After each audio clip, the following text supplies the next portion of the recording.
Together, growing in faith, changing communities.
Together, growing in faith, changing communities. My dear brothers and sisters, I'd like today to reflect on two readings. Hebrews chapter 10 and Mark chapter 13. If you go to the Gospel of Mark chapter 13, Jesus says to his disciples, as he says to each and every one of us, in those days after that great trial and tribulation, the sun will be darkened, the moon will not give its light, but the Son of Man will come. That's what I want to talk about this morning. I want to acknowledge the great tribulation, the great trial, the great struggle, whatever you are going through in your own life. There are days when sometimes you want to run away. There are days sometimes you don't want to face the world.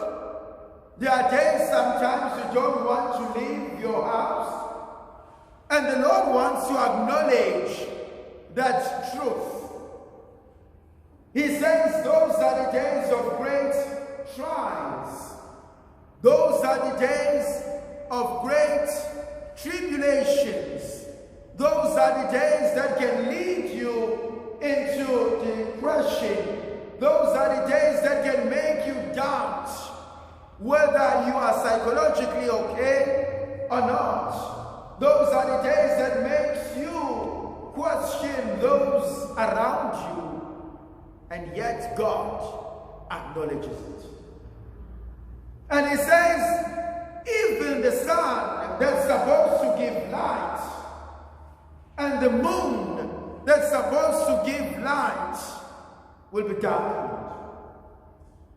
It's like the walls are piling up against you. It's like everything you touch deteriorates right in front of you. And we can easily lose heart. We can easily lose focus. And we can go on a trip where we blame ourselves. But the Lord will come. That's the absolute beauty. And as I was reading this and reflecting on this, immediately I was taken to the Gospel of John chapter 11. Jesus cries when he hears that Lazarus has died. And so Jesus is able to cry with Martha and Mary. Jesus is able to cry with you. Jesus is able to come into your situation. So I know a God who cries. I know a God who's moved. I know a God who notices what's going on, but he doesn't stop by crying. He then approaches and he says, where have you put Lazarus? It's like coming to you in your own life, in your own situation, and he's saying, why are you so sad? Why so much pain? Why so much anguish? Agony. What's going on? What is it that is making you so upset?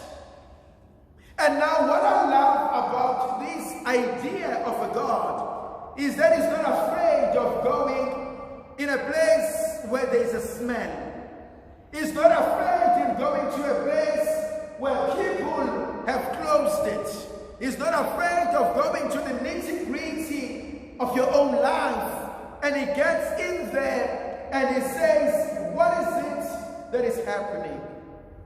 And as he goes in there, I immediately want to go to the second reading of the letter to the Hebrews of a Jesus who is a high priest who stands before God day in and day out.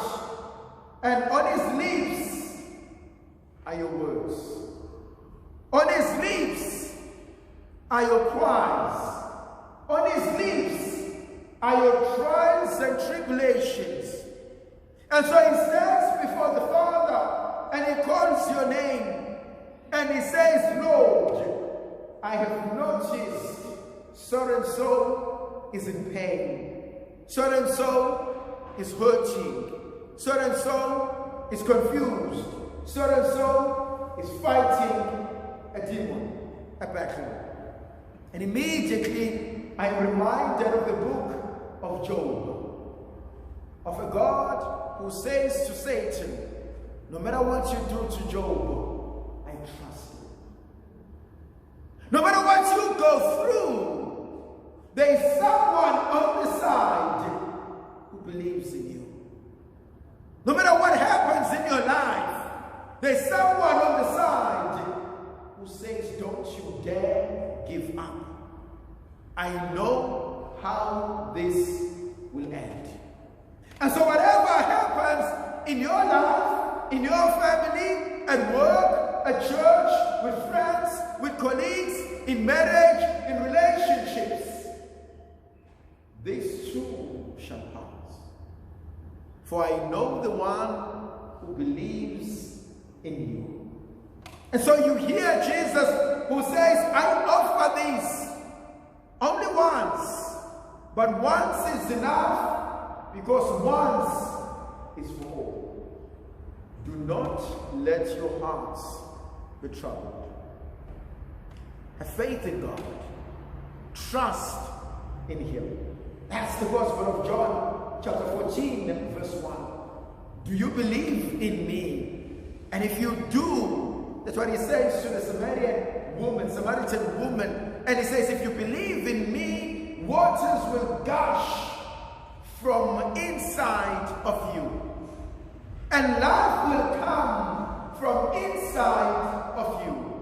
And so in our Gospel today, and in our second reading today, we find a God who says, I know there's darkness, but there's no darkness that will be strong enough to take away the light that I am. There's no trials, no tribulations that will be strong enough to take away the life that I've given you.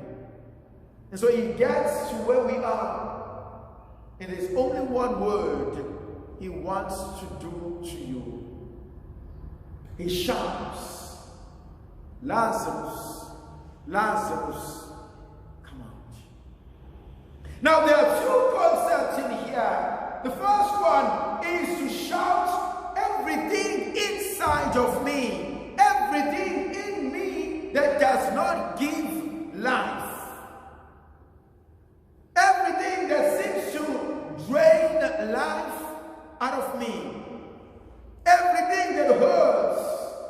Everything that presses me down. Everything that causes so much chaos. And God calls it out by name.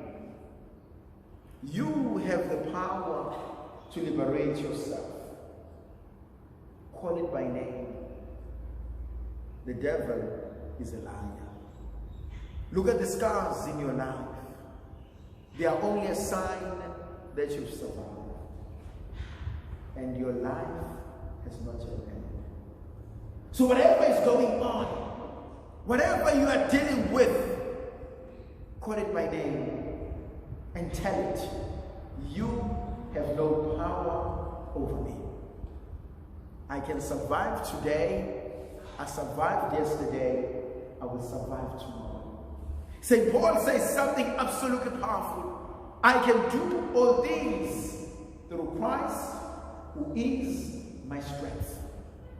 Do I believe that? Do you believe that? Do you believe that God is doing something absolutely great in your life? The second aspect that also speaks to me in this instance, when He calls out, when He shouts to your joys, to your peace, to comfort, to growth, to prosperity, to good health, to wellness, to life. God calls out life. He invites you to live once again, to be the best once again, to celebrate once again, and to live once again. May the Virgin Mother of God continue to be with us, to protect, to bless, and to guide us. In the name of the Father, and of the Son, and of the Holy Spirit. Amen.